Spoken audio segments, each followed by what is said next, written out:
Segunda Reis, capítulo 9. Então o profeta Eliseu chamou um dos discípulos dos profetas e lhes disse: Prepare-se, leve com você este vaso de azeite e vá até Ramote Gileade. Quando chegar lá, procure Geu, filho de Josafá, filho de Nins. Entre no lugar onde ele estiver. Peça que ele se levante do meio de seus companheiros e leve-o para uma câmara interior. Pegue o vaso de azeite, derrame o azeite sobre a cabeça dele e diga: Assim diz o Senhor: Eu o ungi para ser rei sobre Israel. Depois abra a porta e fuja depressa.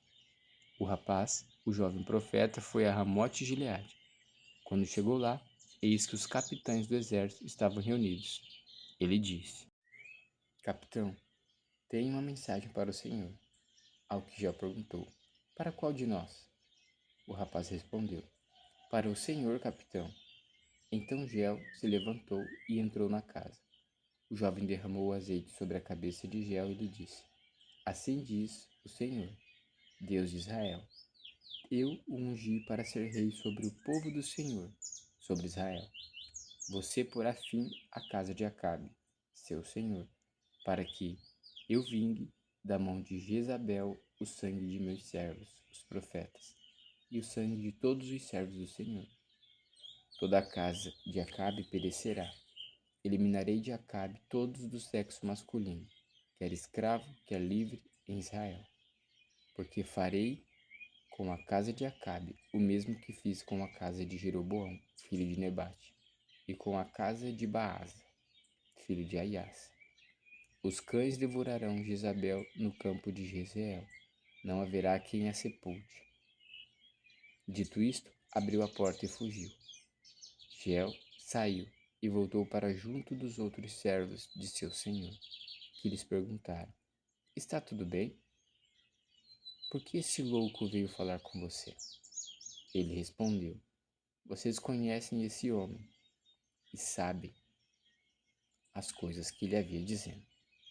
Mas eles disseram: É mentira. Por favor, conte-nos o que ele disse. Então Geu disse: Assim e assim me falou, a saber, assim diz o Senhor: Eu o ungi para ser rei sobre Israel. Então eles se apressaram e, tomando cada um seu manto, os puseram debaixo dele, sobre os degraus, e tocaram a trombeta e disseram: Geu é rei.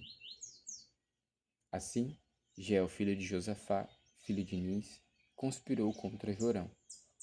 Ora, Jorão tinha estado em Ramote Gileade, ele e todo Israel, para defendê-la de Hazael, rei da Síria. Porém, o rei voltou a Jezreel para se curar dos ferimentos que os sírios lhe haviam causado, quando lutou contra Hazael, rei da Síria. Geu disse aos demais capitães do exército: Se é da vontade de vocês que ninguém saia escondido da cidade para ir anunciar isto a Jezreel, então Geu subiu num carro de guerra e foi para Jezreel, porque Jorão estava de cama ali. Também Acasias, rei de Judá, tinha ido visitar Jorão. A sentinela que estava na torre de Jezreel viu a tropa de Geu, que se aproximava, e disse: Vejo uma tropa. Jorão disse: Chame um cavaleiro e diga que vá ao encontro deles, para perguntar: Vocês vêm em paz? O cavaleiro foi ao encontro de Geu e disse: Assim diz o rei: Vocês vêm em paz? Geu respondeu: O que você tem a ver com a paz? Passe para trás de mim. A sentinela deu aviso, dizendo: O mensageiro chegou até eles, mas não está voltando. Então o rei Jorão mandou outro cavaleiro. Quando ele chegou até eles, disse: Assim diz o rei: Vocês vêm em paz? Geu respondeu: O que você tem a ver com a paz? Passe para trás de mim. A sentinela deu aviso, dizendo: Também este chegou até eles, mas não está voltando. E o guiar do carro parece como o de Geu, filho de Nins, porque ele está guiando como um louco. Jorão disse: Preparem o meu carro de guerra. E eles o prepararam. Jorão rei de Israel, saiu, e Acasias, rei de Judá, foi com ele, cada um em seu carro de guerra.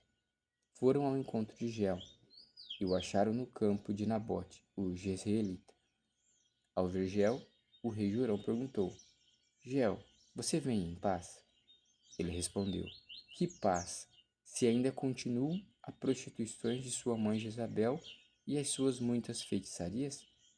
Então Jorão deu meia volta e fugiu, gritando para Acasias: É uma traição, Acasias.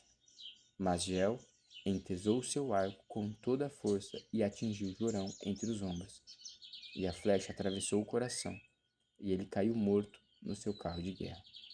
Então Jel disse a Abner, seu capitão: Levante-o e jogue no campo, que era de Nabote, o jezreelita.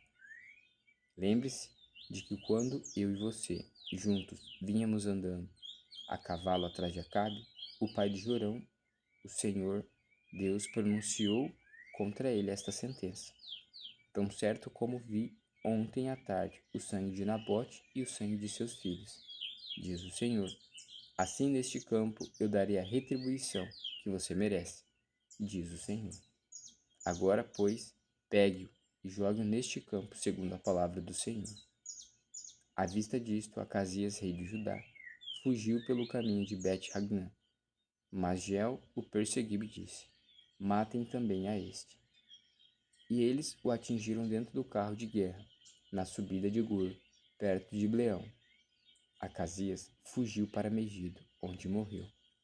Os servos dele o levaram num carro para Jerusalém e o sepultaram no seu túmulo junto a seus pais, na cidade de Davi. Acasias havia começado a reinar sobre Judá no 11º ano do reinado de Jorão, filho de Acabe.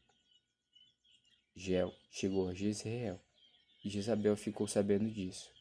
Então ela se pintou em volta dos olhos, enfeitou a cabeça e olhou pela janela. Quando Jel entrou pelo portão do palácio, ela gritou: Correu tudo bem com Zinho, o assassino do seu senhor? Jel ergueu o rosto, olhou para a janela e perguntou: Quem está do meu lado? Quem? E 2 ou 3 oficiais olharam para ele. Então ele disse: Joguem-na pela janela. E eles a jogaram. O sangue dela salpicou a parede e os cavalos, e Jel a atropelou. Jel entrou no palácio, comeu e bebeu. Depois disse: Tomem conta daquela maldita, e se a sepultem um corpo, porque ela é a filha de rei. Mas os que foram sepultá-la não acharam nela nada mais do que a caveira, os pés e as palmas das mãos. Então voltaram e contaram isso a Jel. Ele disse: Esta é a palavra do Senhor que ele falou por meio de Elias, o tesbita, seu servo, dizendo: No campo de Jezreel os cães comerão a carne de Jezabel. O cadáver de Jezabel será como esterco sobre a terra no campo de Jezreel, de maneira que ninguém poderá dizer: Esta é Jezabel.